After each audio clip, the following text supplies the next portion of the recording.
عید الاضحیٰ کے موقع پر سوالات اور جوابات کے سلسلے میں اگلا سوال دیکھتے ہیں کہ انڈیا میں روزہ کب رکھنا چاہیے، عرفہ کا روزہ کب رکھنا چاہیے؟ تو دیکھیں یہ ایک اختلافی مسئلہ ہے، اس پر کئی سارے علماء نے اپنی رائے رکھی ہے دلائل کے بنیاد پر۔ اگر آپ پڑھیں گے جامعہ ترمذی حدیث نمبر 749 میں، اس حدیث میں عربی الفاظ ہوا ہے یوم صوم عرفہ، جس کا معنی ہے عرفہ کے دن روزہ رکھنا ہے۔ تو یہاں پر اختلاف یہ آتا ہے کہ جب حجاج اکرام عرفہ کے میدان میں ہوتے ہیں تو تب روزہ رکھنا ہے۔ تو یہاں پر لوگ سوال کرتے ہیں کہ ہم کب رکھیں روزہ، کیونکہ جب حجاج اکرام عرفہ کے میدان سے نکل جاتے ہیں تب ہمارے پاس ذی الحجہ آتی ہے، تو کس طریقے سے ہم کو روزہ رکھنا ہے، ان کے حساب سے رکھنا ہے یا ہمارے حساب سے رکھنا ہے، ایک اختلافی مسئلہ یہاں پر آتا ہے۔ تو ہمیں یہ دیکھنا چاہیے کہ جو اکابر علماء ہیں ان کے فتاووں کے ساتھ، ان کے علم کے ساتھ ہم کو انشاءاللہ چلنے کی کوشش کرنا چاہیے۔ تو شیخ وسیع اللہ عباس نے ایک شخص کے سوال کے جواب میں یہ ان کا فتویٰ دیا ہے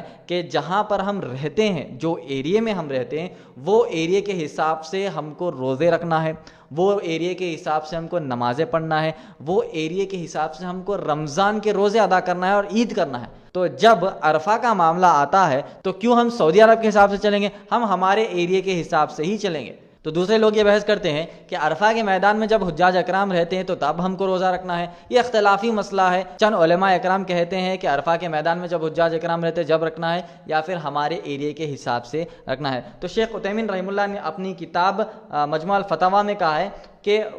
ہر کسی کو اپنے ایریے کے حساب سے ہر چیز عمل کرنا ہے، چاہے وہ نماز ہو، چاہے وہ روزہ ہو، چاہے وہ عید ہو، چاہے وہ کوئی بھی چیز ہم عمل کرتے ہیں، ٹائم کیلکولیشن کر ہم ہمارے حساب سے ہی رکھنا چاہیے۔ اگر کسی شخص کو اختلاف ہے تو وہ یہ عمل کر سکتا ہے کہ جو سعودی عرب کا جو ٹائم ہے اس حساب سے بھی ایک روزہ وہ رکھ سکتا ہے اور انڈیا کے حساب سے بھی وہ روزہ رکھ سکتا ہے۔ تو کوئی بہت بڑا اختلافی مسئلہ نہیں ہے جس میں امت پھوٹ ہو گئی یا پھر ہم لڑنے جھگڑنے فتنے فساد کا معاملہ پیش آئے، اتنا بڑا فتنہ نہیں ہے، یہ چھوٹا سا عمل ہے، چھوٹا سا اختلاف ہے، جتنا اختلاف ہے اس کو دبا کر انشاءاللہ ہم ہمارا عمل بڑھا لیں گے۔ اگر کوئی چاہتا ہے سعودی عرب کے حساب سے بھی رکھنا چاہتا ہے تو وہاں کے حساب سے بھی ایک روزہ رکھ لے اور انڈیا کے حساب سے بھی ایک روزہ رکھ لے، تو وہاں کا وہاں معاملہ تھم جائے گا اور ہمارا عمل بڑھ جائے گا انشاءاللہ۔